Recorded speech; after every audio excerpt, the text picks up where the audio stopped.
Armando 5 from Grade 10 Benevolence. Today we're talking about the movie review. About po to sa may movie na pinanood sa amin. Yung movie po na yon, it's all about the pressure or effect to the mental health of the student. Kung paano po nakaka-effect yung pressure sa mental health, kung paano po nakaka-effect yung pressure sa student.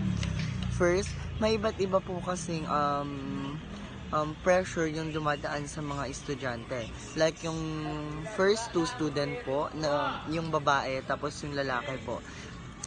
Yung first pressure po na nangyari sa kanila is yung pagkakaroon po ng love life, which means ito po yung naging epekto, kung ito po yung naging dahilan kung bakit nagkaroon sila ng mababang grado. Then yung sa may second student naman po, which means yung lalaki po na medyo mataba, yung pressure naman po sa kanya is yung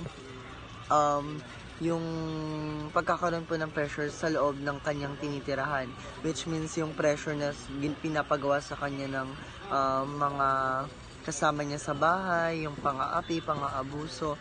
Then yung aral naman po doon sa video namin ngayon is be focused to your academic. Then be prepared po sa lahat po ng mga nangyayari. Then kailangan din po natin pagtiyagaan ng pag-aaral upang makamit natin ang ating mga kagustuhan. Dahil po ang pag-aaral ay hindi lamang po isang dahil po ang pag-aaral ay ito po ay isa sa pinakamahalagang ginagawa po natin sa ating buhay. Then, dapat po, ang pag-aaral ay mas binibigyan po nating tuon o mas binibigyan pong focus dahil ito po ang isa sa susi natin upang makamit ang ating pag-aaral.